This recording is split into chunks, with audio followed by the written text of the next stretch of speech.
जय मसीह की आप सभी को परमेश्वर बहुत ब्लेस करे और आज फिर से हम लोग लाइव आ सके हैं, आप लोग के बीच में हम लोग आ सके हैं। परमेश्वर का हम धन्यवाद देते हैं इस चीज़ के लिए।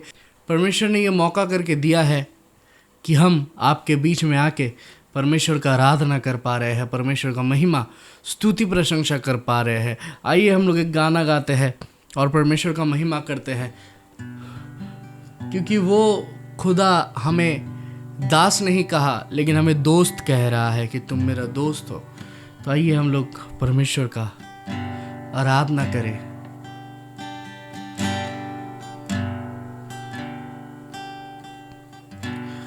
मेरे लिए तू आया, मेरे लिए तू जिया, मेरे लिए मरा,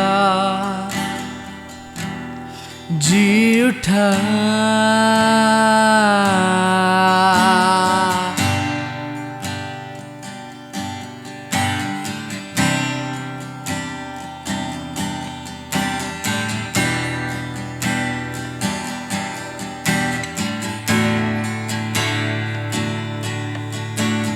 मेरे लिए तू आया, मेरे लिए तू जिया, मेरे लिए मरा, जी उठा।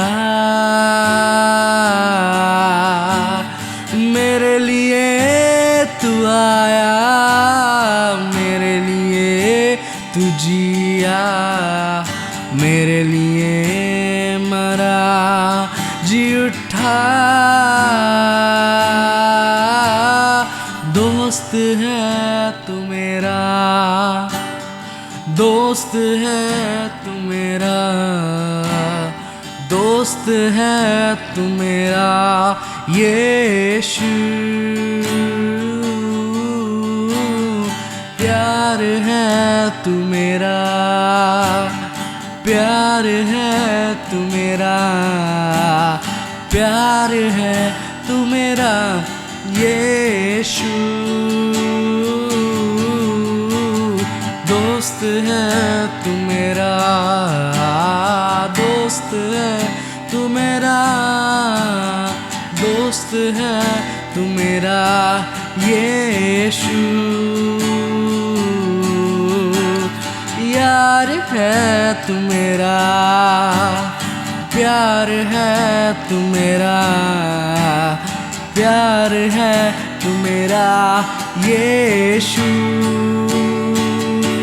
मैं तुझसे प्यार करता हूँ, मैं तुझसे प्यार करता हूँ, मैं तुझसे प्यार करता हूँ यीशु।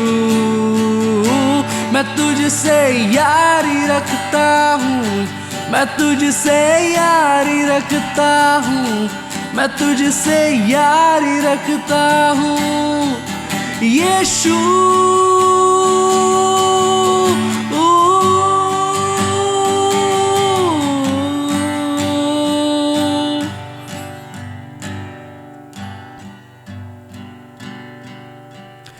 दोस्त है तू मेरा, दोस्त है तू मेरा, दोस्त है तू मेरा यीशु। प्यार है तू मेरा, प्यार है तू मेरा, प्यार है तू मेरा यीशु।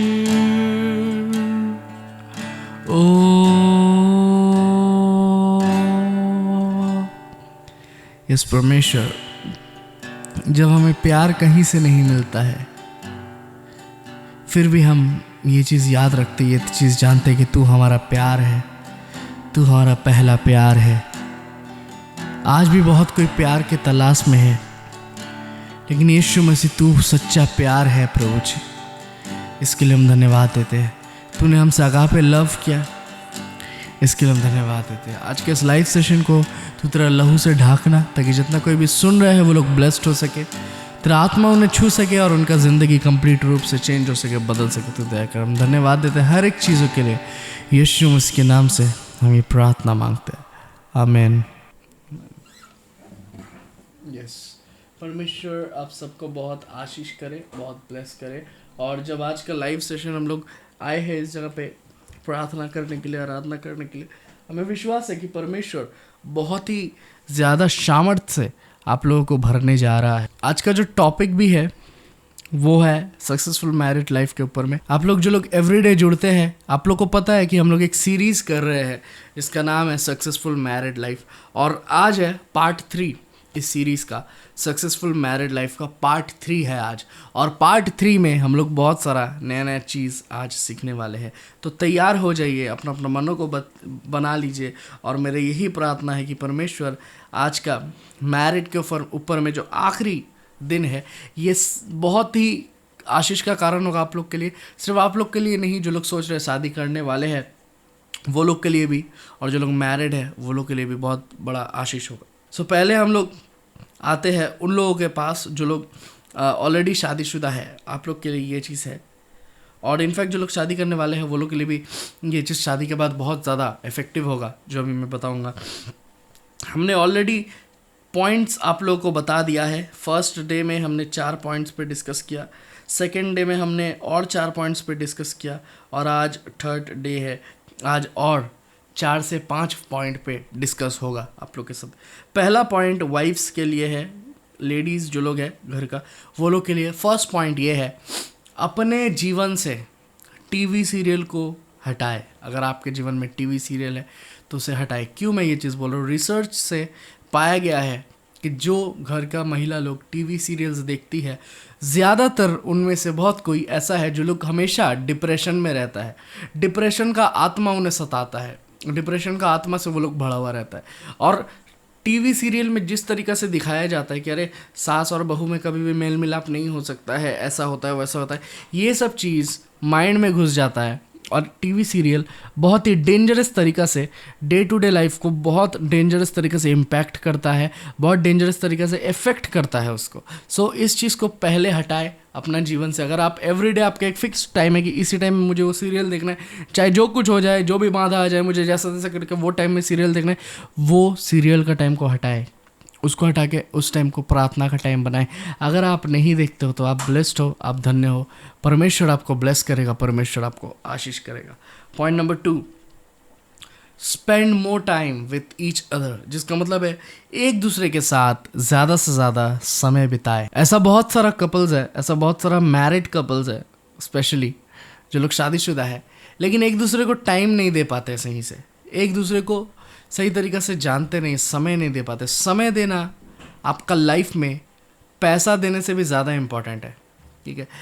एक हो सकता है एक हस्बैंड पैसा कमा के ला के दे रहा है अपना बीवी को, पैसा से अपना बीवी को सेटिस्फाई कर रहा है, अच्छा फिजिकल रिलेशनशिप से सेटिस्फाई कर रहा है, प्यार दे के सेटिस्फाई कर रहा है अपना पत्नी को, लेकिन हो सकता है इन सब के बावजूद वो अपना पत्नी को टाइम नहीं दे रहा है।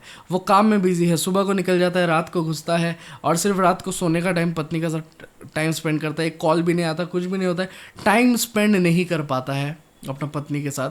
हमेशा जान के रखिए, वो रिश्ता चाहे 20 साल का भी हो, लेकिन वो रिश्ता हमेशा कमज़ोर होगा। जस्ट रहना है इसीलिए रह रहा है, और कुछ नहीं। टाइम बहुत ज़्यादा इंपॉर्टेंट है, अपना पार्टनर के लिए टाइम निकालें। मैं वाइफ्स को भी बोल रहा हूँ और हस्बैंड्स को भी बोल रहा हूँ, एक दूसरे के लिए आपको टाइम निकालना है। क्योंकि अगर आप एक दूसरे के लिए टाइम नहीं निकालते हो तो शैतान उस टाइम का इस्तेमाल करेगा और कुछ ना कुछ ऐसा बात करेगा जिसके द्वारा बहुत प्रॉब्लम होगा। देखिएगा, हस्बैंड जब ऑफिस से वापस आ रहा है, वाइफ थोड़ा चिड़ा हुआ है, सही से बात नहीं कर रहा है, जबकि वाइफ को ऐसा होना चाहिए कि हस्बैंड जब आ रहा है उसका सेवा करना चाहिए, उसका हेल्प करना चाहिए, लेकिन वो थोड़ा चिड़ा हुआ है, चिड़चिड़ा है। ऐसा क्यों? क्योंकि हो सकता है कि टाइम का कमी है, टाइम प्रॉपर तरीक़े से नहीं मिला है, उनको टाइम नहीं दिया गया है। मैं चाहता हूँ कि हर कोई अपने रिलेशनशिप में एक दूसरे के साथ क्वालिटी टाइम स्पेंड करे। जब कभी भी टाइम मिलता है, हो सकता है आपका शादी में 20 साल हो गया है, घूमने जाइए एक साथ, दोनों एक साथ घूमने जाइए, टाइम स्पेंड करिए, डिनर पे जाइए, कुछ ना कुछ स्पेशल करिए एक दूसरे के लिए। तो इससे आप लोग एक साथ टाइम स्पेंड कर पाओगे, आपका रिलेशनशिप भी बहुत ज़्यादा स्ट्रांग होगा। ये मत सोचिए अरे मेरा पैसा खर्चा हो जाएगा, बचाना है ये वो।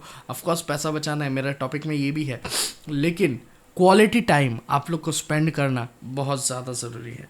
ओके, जब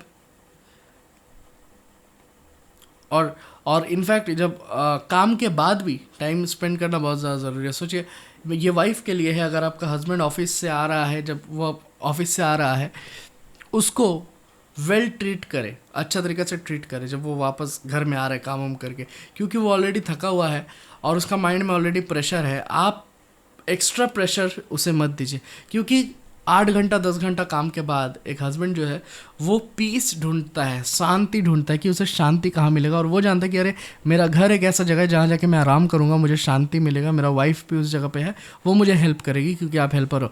लेकिन जब वो घर आता है और वो दिखता है अशांति हो रहा है, घर आने से ही झमेला हो रहा है, झगड़ा हो रहा है, वो क्या करेगा, वही शांति ढूंढने के लिए संसार में निकलेगा। मतलब उसका जो दोस्त लोग हैं वगैरह वगैरह, देखिएगा ऑफिस से हमेशा लेट आ रहा है, ऑफिस तो जल्दी छुट्टी हो जाए लेकिन लेट आ रहा है, क्यों? क्योंकि जो क्योंकि जो शांति है, जो पीस है, वो पीस उसे मिल रहा है। लेकिन कहाँ से मिल रहा है? वो पीस उसको मिल रहा है अपना दोस्तों से या कोई फ्रेंड से या कोई और रिलेटिव से। वाइफ वो पीस नहीं दे पा रहा है, वो शांति नहीं दे पा रहा है, इसलिए हो सकता है वो घर में नहीं आ रहा। तो जब घर में नहीं आ रहा फिर वाइफ भी अशांति कर रहा है। ऐसा ना करें। अपना घर को आप ऐसे करके तैयार करें या अपने आप को ऐसे करके तैयार करें, जब आपका हस्बैंड ऑफिस से वापस आता है अपना मुंह मत बना के रहिए कि क्या हुआ भाई, हमसे तुमने बात नहीं किया, ऐसा वैसा नहीं। उसको प्यार से उसके साथ बिहेव करे, उसको रेस्ट दे, उसका माइंड में पीस दे। मैं हमेशा बोलता हूँ जो हस्बैंड है वो ऑलरेडी बहुत सारा प्रेशर में है, आपको और प्रेशर नहीं देना है, आपको और बोझ नहीं बनना है आपको, लेकिन एक सक्षम मददगार, एक हेल्पर आपको बनना है उसके लिए। ओके, पॉइंट नंबर 3, कभी भी अपना पार्टनर को प्रेशर ना दे, प्रेशर ना करे। ठीक है, बहुत बार ऐसा होता है कि इंसान सोचता है कि यार ये तो मेरा पार्टनर है तो मैं इसे प्रेशर दे सकता हूँ और प्रेशर दे के मेरा मन मर्जी का कुछ भी मैं करवा सकता हूँ, जो मुझे मन हो, जैसा मैं चाहूँ, जैसा जो हो मैं वो करवा सकता हूँ। ये चीज़ कभी ना करे। आत्मिक रूप से भी प्रेशर ना दे। बहुत कोई क्या करता है, बहुत धार्मिक दिखाने का एक्टिंग करता है और धार्मिक तरीक़ा से, आत्मिक तरीक़ा से प्रेशर देता है। किस प्रकार से? बहुत कोई कहता है कि मैं उपवास हूँ तो आज तुमको भी उपवास करना पड़ेगा। सपोज वाइफ उपवास है, वो अपना पति को करेगा, अरे मैं उपवास हूँ तो तुमको भी उपवास करना होगा, मुझे नहीं पता, तुमको भी उपवास करना होगा, तुमको भी फास्टिंग रहना होगा। लेकिन पति का कोई मन नहीं है उपवास करने का, उसका मन में वैसा अगुवाई नहीं हुआ, परमेश्वर ने नहीं कहा। लेकिन पत्नी को मन हुआ उपवास करने का, वो चाह रहे कि मेरा पति भी उपवास करे। ये चीज़ गलत है। वो प्रभु के लिए नहीं करेगा, वो आपके लिए करेगा तब, और उसका प्रतिफल उसको नहीं मिलेगा। उसका जगह वो बीमार पड़ सकता है, कुछ गलत हो सकता है उसके साथ, और उसका अगर जान गया तो उसका दाई आप हो गए, कोई और नहीं, क्योंकि वो आपके लिए कर रहा है, वो प्रभु के लिए नहीं कर रहा है। ठीक है, जब भी आप इंसान के लिए करोगे आपको प्रॉब्लम होगा। इसीलिए सेम अगर पति उपवास कर रहा है, नेसेसरी नहीं है कि उसका साथ उसका पत्नी भी करेगा। ठीक है, पत्नी का मन में जब प्रभु बातें करेगा, या पति जब बोला पत्नी को कि आज हम लोग उपवास करेंगे, दोनों अगर एक मन होता है यस हम भी करेंगे, तो वो कर सकता है। लेकिन अगर ऐसा होता है कि मैं उपवास करूँ तुमको भी करना होगा, ऐसा करके प्रेशर दे के आप काम नहीं करवा सकते। बहुत बार ऐसा होता है पत्नी बोलेगा अरे आज मैं उपवास कर रहा हूँ तो मैं खाना वाना कुछ नहीं बनाऊंगा, तो तुम अपना मैनेज कर लेना कहीं ना कहीं से। तो पति कहाँ से मैनेज करेगा? परमेश्वर ने आपको तो हेल्पर के रूप में रखा है। आपका तो काम फास्टिंग करने का पहले ये है कि अपना पति के लिए खाना बना के दो, ये आपका काम है बाइबल के और से। आप बोलोगे अरे मैं आज फास्टिंग करूँगा, मैं खाना नहीं बनाऊंगा, इसका मतलब आप अच्छा पत्नी नहीं हो। आप फास्टिंग करो, आप प्रार्थना करो, आप आराधना करो, जो भी करो, आपको अपना पति के लिए वेल प्रिपेयर्ड डिश देना होगा, आपको अपना पति के लिए खाना बना के देना होगा, आपको अपना पति के लिए घर क्लीन रखना होगा, सब चीज़ सही से करना होगा। इसीलिए आप पत्नी हो, इसीलिए परमेश्वर आपको रखा है ताकि आप अपना पति का जो दर्शन है उस दर्शन में आप हेल्प कर सको। आपका पति को एक दर्शन देगा परमेश्वर की तुम्हें ये करना है। आप देखिएगा हर एक के साथ होता है, अगर दोनों ही हस्बैंड वाइफ बिलीवर है तो एक दर्शन रहेगा, वो दर्शन में आपको मददगार बनना है, आपको मदद करना है। क्योंकि बाइबल कहता है कि इंसान का एक मर्द का जो शरीर है वो पत्नी है, और पत्नी का जो हेड है वो पति है। ये चीज़ हमेशा जान के रखिए। तो अपना हेड का हमेशा सम्मान करें, और पतियों को बोलूँगा अपना शरीर का हमेशा सम्मान करें। जब आप सम्मान करिएगा एक दूसरे का, ज़िंदगी बहुत खूबसूरत बनेगा, बहुत ही ब्लेसेड और बहुत ही आशीषित ज़िंदगी आप लोग पाओगे। ठीक है, साथ ही साथ बहुत बार ऐसा होता है कि कभी कभार इंसान बहुत ज़्यादा धार्मिक दिखाने का कोशिश करता है।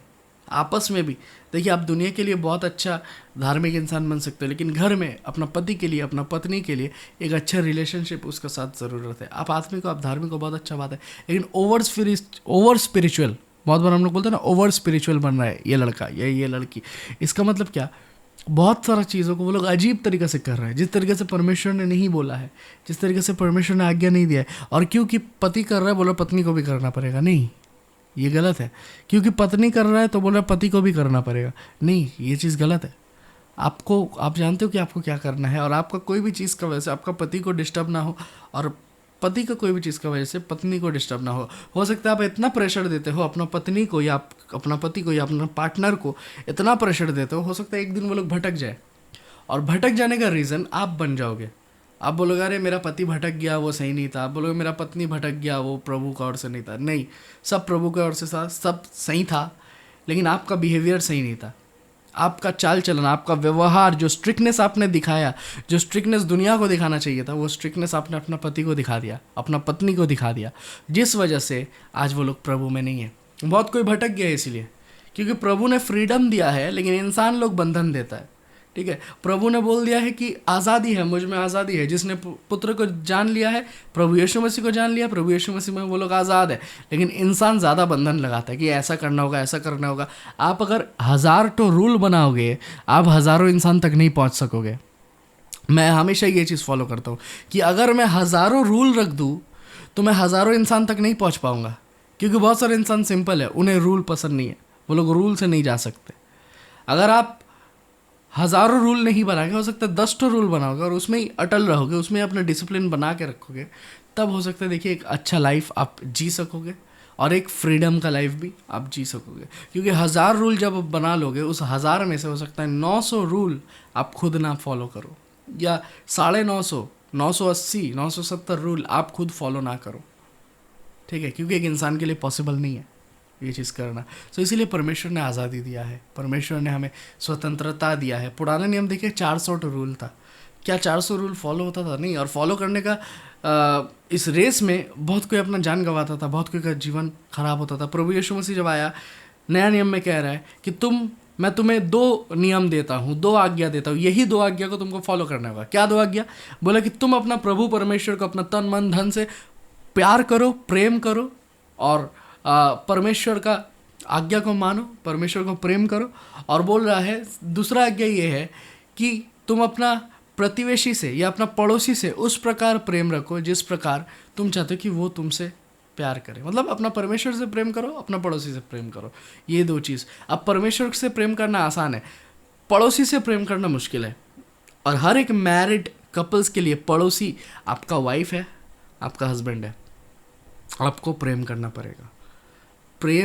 प्यार में 1000 तो रूल नहीं होता है, प्यार में फ्रीडम होता है, प्यार में आज़ादी है। प्रभु यीशु मसीह ने ऐसा प्यार किया, उसने हमें आज़ादी दिया है। ये चीज़ हमेशा जान के रखें, ठीक है। सो जब हम लोग ज़्यादा रोक टोक करते हैं, जो बहुत मुश्किल हो जाता है लाइफ में। हो सकता है एक पार्टनर सहेगा 10 साल, 20 साल, 15 साल, लेकिन एक टाइम आएगा सब चीज़ वो एक साथ में बोलेगा कि मेरा साथ तुमने ऐसा किया है, तुमने गलत किया है। किसी का ज़िंदगी आप ख़राब मत करो, ओके।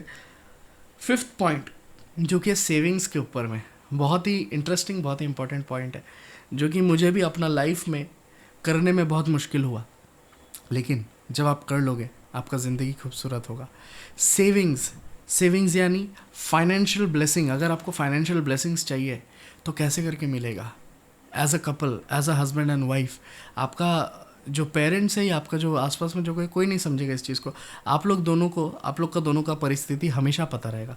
बाहर वाला सोच सकते हैं ये लोग बहुत गरीब है या बहुत अमीर है, लेकिन आप लोग दोनों को एग्जैक्टली पता रहेगा आप लोग का फाइनेंशियल परिस्थिति कैसा है। और फाइनेंस एक ऐसा जगह है, पैसा का क्षेत्र में सब कोई मदद नहीं करता है। बहुत कम इंसान, अगर सच में किसी के जीवन में प्रभु बात कर रहे, कोई सच्चा प्रभु का दास है, हेल्प कर दिया तो कर दिया, नहीं तो दुनिया वाला हेल्प नहीं करता है आसानी से, ठीक है। सो आपको सेविंग्स करना ज़रूरी है। प्रभु अगर आज आपको दे रहा है, इसका मतलब आने वाला टाइम में हो सकता है कि आपको ना भी मिले, आपके जगह किसी और को मिले। तो आपको जब मिल रहा है तब आप सेविंग्स करो, ताकि जब नहीं मिलेगा तब आप यूज़ कर सकते हो, ठीक है। आपको सेविंग्स करना बहुत ज़्यादा ज़रूरी है, ठीक है। कभी कभार इंसान इधर उधर पैसा लगा देता है और लगा के सोचता है कि मुझे मिलेगा, लगा के सोचता है कि मुझे मेरे पास आ जाएगा। आप जैसा चाहो आप कर सकते हो सेविंग्स, लेकिन बुद्धिमानी से आपको करना पड़ेगा। ऐसा नहीं कि मैंने कुछ ऐसा कर दिया जिसमें मेरा पैसा डूब गया, नहीं। बेस्ट है कि सेविंग्स करो, आपको सेविंग्स करना बहुत ज़्यादा ज़रूरी है। परमेश्वर जो पैसा आपको दिया है वो चीज़ उसका सेवकाई के लिए दिया है। आप सेविंग्स करो और अपना सेविंग्स में से हमेशा 10% परमेश्वर का राज्य के काम के लिए दो। देखिएगा आपका जीवन में भंडार का कभी भी कमी नहीं रहेगा। आपका बेटा बेटी का आगे जाके जो स्कूल का एजुकेशन, जो आगे जाके कॉलेज वगैरह जो भी चीज़ ज़रूरत रहेगा आप ही पूरा कर पाओगे। वो लोग गर्व से आपको माता पिता बोलेगा। आपको किसी के सामने हाथ नहीं फैलाना पड़ेगा, किसी के सामने कुछ नहीं करना पड़ेगा। हो सकता है आपका सेविंग्स का वजह से आगे जाके आप बड़ा जगह शिफ्ट हो सको, आप कुछ बड़ा कर सको उस चीज़ का वजह से। परमेश्वर अगर आपको दिया है, अगर 1 रुपया भी आप सकते हो तो रख दो, अगर 5 रुपया भी आप सकते हो, 10 रुपया, 100, 500 जितना हो सकता है आप सेव करो, क्योंकि ये परमेश्वर की इच्छा है। इनफैक्ट बाइबल में यूसुफ के टाइम में भी ऐसा हुआ था। परमेश्वर ने राजा को क्या दर्शन दिया था, यूसुफ ने बताया कि अभी अच्छा समय है, रख दो। यूसुफ बोल रहा है क्योंकि आगे अकाल पड़ने वाला है और उस टाइम ये वाला जो धन रहेगा उस टाइम में काम आ जाएगा तुम्हारा। परमेश्वर ने बता दिया उसको, और उसने परमेश्वर का जो वचन था उसको ट्रांसलेट करके राजा को बता दिया। राजा खुश हो जाता है और सेम टाइम जोसेफ को मिनिस्टर बना देता है, क्योंकि इतना बुद्धिमानी का बात उसने उन्हें बोला। सो सेम चीज़ मैरिड लाइफ में अप्लाई करिए। मुझे विश्वास है आपका मैरिड लाइफ बहुत ही सुंदर होगा, बहुत ही ज़्यादा ब्लेसेड होगा। जब मैं सेविंग्स बोल रहा हूँ इसका मतलब ये नहीं कि मैं पार्टनर के लिए कुछ लाऊंगा नहीं, कुछ दूंगा नहीं, नहीं, आप करिए वो सब। उसके अलावा भी जब बचता है, फिजूल का खर्चा के जगह सेविंग्स करिए। आगे जाके हो सकता है उसके द्वारा किसी का मदद हो जाए। हमारे साथ बहुत बार हुआ है, सेविंग्स के द्वारा किसी और का मदद हुआ है और हमें इससे बहुत आशीष और बहुत खुशी मिला है। आपके साथ भी ऐसा ज़रूर होगा। लास्ट पॉइंट जो कि है 2 कोरिन्थियन 6 उसका 14 से लेके 18 पद। देखिए यहाँ पर ही कहता है कि जो विश्वासी नहीं है, do not be unequally yoked together with unbelievers. मतलब बोल रहा है कि जो विश्वासी नहीं है उसके साथ तुम संबंध मत रखना, यानी बोल रहा है कि उनके साथ शादी मत करना। सेकेंडली बोल रहा है कि क्या रोशनी का और अंधकार का कोई भी मिलन है, कोई भी आपस में कोई भी मेल मिलाप है? बोल रहे नहीं। बोल रहे क्या परमेश्वर का जो परमेश्वर का मंदिर है उसका और मूर्तियों का कोई भी लेना देना है? बोल रहे नहीं, लेना देना है, क्योंकि परमेश्वर कह रहा है कि वो मंदिर में रहता है लेकिन मूर्तियों में नहीं। परमेश्वर कह रहा है वो प्रार्थना का घर में रहता है। जैसे ये प्रार्थना का घर है, प्रार्थना का घर से मैं आपके सामने लाइव आ रहा हूँ, यहाँ परमेश्वर रहता है, लेकिन इसके अंदर अगर कोई मैं मूर्ति रखता हूँ उस मूर्ति में नहीं। ये चीज़ परमेश्वर कह रहा है।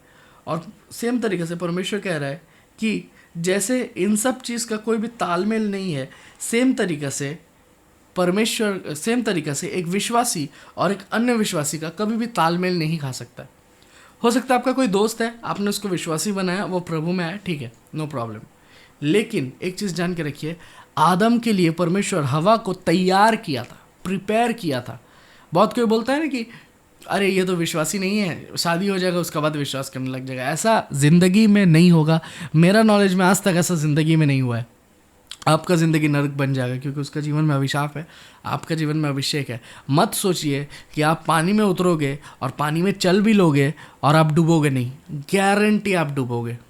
ऐसा हो नहीं सकता कि आप बोलोगे शादी का बाद विश्वासी हो जाएगा, ऐसा नहीं हो सकता।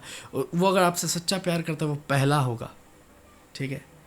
ऐसा मत सोचिए कि मैं रिलेशनशिप में रहूँगा 5 साल, 10 साल, 20 साल, उसके बाद देखा जाएगा। मैं 2 साल, 3 साल रहूँगा उसके बाद देखा जाएगा। नहीं, ये चीज़ गलत है परमेश्वर की नज़र में। इंसान हो सकता है आपको कुछ ना बोले, आपका माँ बाप हो सकता है हर एक चीज़ एक्सेप्ट करे, लेकिन एक चीज़ जान के कि परमेश्वर एक्सेप्ट नहीं करेगा, क्योंकि आपका जीवन नर्क हो जाएगा आगे जाके। और तब आप सोचिए कि क्या हो रहा है, मेरा लाइफ में ऐसा क्यों हो रहा है प्रभु, मेरा लाइफ ऐसा क्यों?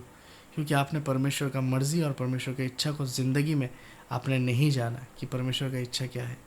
परमेश्वर जिसको आपके लिए तैयार करेगा, आपको उसको खुद के लिए तैयार नहीं करना पड़ेगा। हो सकता है परमेश्वर ने जैसे हवा को तैयार किया था आदम के लिए, परमेश्वर हो सकता है आपके लिए कोई एक स्त्री को तैयार करेगा या कोई एक पुरुष को तैयार करेगा जो आपके लिए बना हुआ रहेगा, जो आपके पास भेजा जाएगा, जो परमेश्वर में एकदम अच्छा नॉलेज रहेगा, उसका भी आत्मिक रहेगा, धार्मिक रहेगा, और आप भी धार्मिक रहोगे। अब शादी के लिए जब चूज़ करना है, ऐसा नहीं है कि वो बहुत धार्मिक है लेकिन मुझे पसंद नहीं है फिर भी मैं उसको एक्सेप्ट कर रहा हूँ। उसका बाद क्या होगा, शादी के बाद आपका नज़र इधर उधर भी जाएगा। आपको ऐसा होना चाहिए कि ये मुझे पसंद भी है, साथ ही साथ ये बहुत धार्मिक भी है। ये दो पॉइंट आपको देखना है। और सबसे इम्पोर्टेंट पॉइंट, कुछ हो या ना हो, क्या वो मिनिस्ट्री में मेरा मदद कर पाएगा या कर पाएगी? क्या वो मिनिस्ट्री में मेरा मदद कर पाएगा? क्या प्रभु का राज्य को बढ़ाने में वो मेरा मदद कर पाएगा? ऐसा नहीं कि क्या वो 2 BHK लेने में मेरा मदद कर पाएगा, क्या बड़ा गाड़ी होने में मेरा मदद कर पाएगा, नहीं, ऐसा नहीं चाहिए। लेकिन क्या परमेश्वर का काम में वो मेरा मदद कर पाएगा? अगर ये चीज़ पॉसिबल है, अगर ये चीज़ हो पा रहा है, मैं आपको बोल रहा हूँ आपका लाइफ बहुत सुंदर होगा, आपका लाइफ में अद्भुत ब्लेसिंग रहेगा। यहाँ पर ही कह रहा है कि जो विश्वासी नहीं है, ये मत सोचे कि जो संडे नहीं आता है वो, और विश्वासी अपने आप को बोलता है वो विश्वासी है, नहीं, वो विश्वासी नहीं है, और परमेश्वर की इच्छा वो लोग में नहीं रहता है। जब आप सोचते हो कि जैसे तैसे जी रहा है, कोई बात नहीं, लेकिन फिर भी मैं विश्वासी बना दूंगा, ऐसा नहीं हो सकता।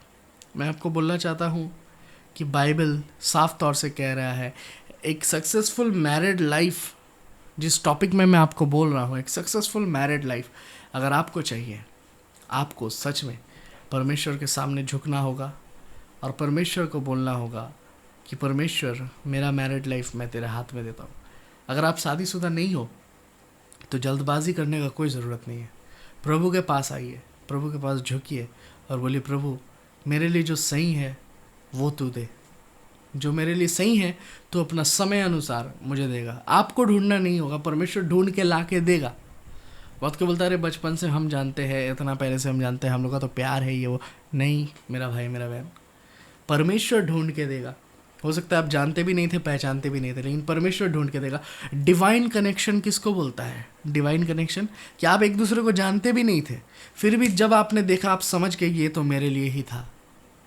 फिर भी जब आपने देखा, परमेश्वर ने बोला कि ये तुम्हारे लिए है। हो सकता है आप नहीं जानते हो कि अरे ये कौन है, मैं तो नहीं पहचानता हूँ, लेकिन परमेश्वर ने कहा ये ही तुम्हारे लिए है। ऐसा होता है परमेश्वर का रिश्ता। परमेश्वर जब रिश्ता जोड़ता है वो बहुत पावरफुल होता है। वो पुतला पुतली का खेला नहीं होता है, लेकिन वो बहुत ही स्ट्रांग होता है, बहुत ही पावरफुल होता है, और उसके द्वारा सैकड़ों इंसान का ज़िंदगी बदलता है। मैं हर एक मैरिड और नॉन मैरिड को बोलना चाहता हूँ कि परमेश्वर अगर आपको जोड़ेगा या जोड़ा है, इसका मतलब आपके द्वारा परमेश्वर का काम होगा। परमेश्वर का काम अगर नहीं होता, वो आपको नहीं जोड़ता। हो सकता है आप प्रभु को नहीं जानते थे, लेकिन प्रभु ऑलरेडी आपको जानता था, और प्रभु ने आप लोग दोनों का अगर जोड़ा है, ये चीज़ जान के रखिए, आप लोग के द्वारा हज़ारों इंसान बदलेगा, सैकड़ों इंसान बदलेगा, सैकड़ों इंसान का ज़िंदगी बदलेगा। यही पर्पस और यही वजह से आप लोग जोड़े गए हो, और परमेश्वर आप लोग के द्वारा काम करेगा। इस चीज़ को ग्रहण करिए यीशु मसीह के नाम से। मुझे विश्वास है आज भी आप लोग ब्लेस्ड हुए हैं। एक इस आखिरी मैरिज लाइफ का जो सेशन चल रहा था, ये आज आखिरी दिन था, और मुझे विश्वास है इसके द्वारा आप लोग ब्लेस्ड हुए हो, आशीषित हुए हो, और इस लाइव सेशन के बाद भी आप लोग एज अ पति और पत्नी एक दूसरे का हाथ पकड़ के प्रार्थना करोगे, एक दूसरे को ग्रीट करोगे और परमेश्वर का महिमा करोगे। हम धन्यवाद देते हैं हर एक कोई को जो लोग जुड़े हैं, और आइए हम लोग एक साथ परमेश्वर का आराधना करें, क्योंकि आप लोग जब जुड़े हैं हमें भी बहुत अच्छा लगता है कि हम लोग एक साथ परमेश्वर का आराधना कर पाते हैं। ये धन्यवाद के गीत गाते हैं और परमेश्वर को धन्यवाद देते हैं।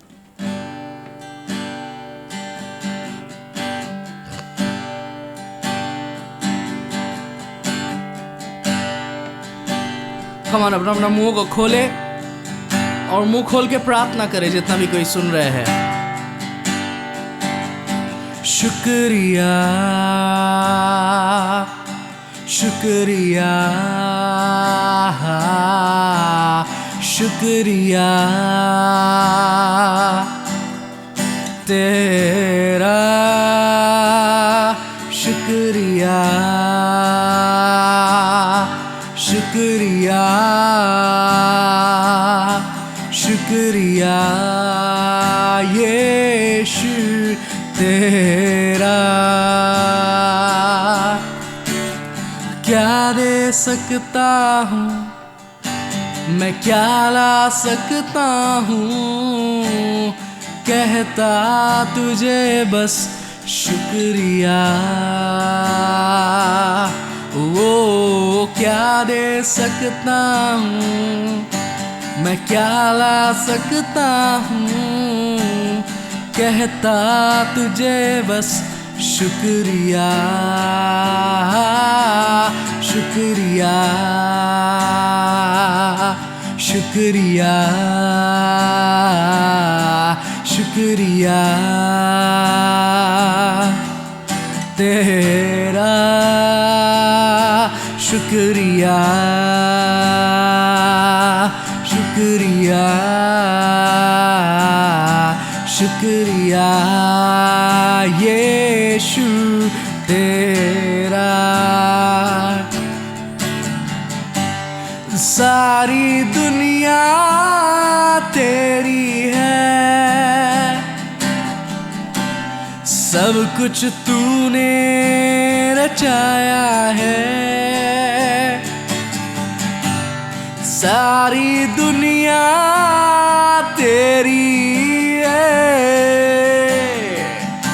सब कुछ तूने रचाया है। मुझको भी तूने बनाया है, तेरे जैसा किया है। ओ क्या दे सकता हूँ मैं, क्या ला सकता हूँ, कहता तुझे बस शुक्रिया। वो क्या दे सकता हूँ मैं, क्या ला सकता हूँ, कहता तुझे बस शुक्रिया शुक्रिया शुक्रिया शुक्रिया। यस लॉर्ड तेरा शुक्रिया। कौन प्रार्थना करे? शुक्रिया शुक्रिया। हाथों को उठा के तेरा शुक्रिया शुक्रिया शुक्रिया तेरा शुक्रिया शुक्रिया शुक्रिया शुक्रिया तेरा हो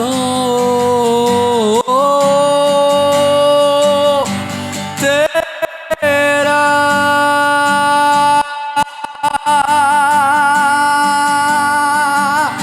शुक्रिया यीशु शुक्रिया शुक्रिया शुक्रिया यीशु तेरा शुक्रिया। परमेश्वर का आत्मा आपको टच कर रहा है।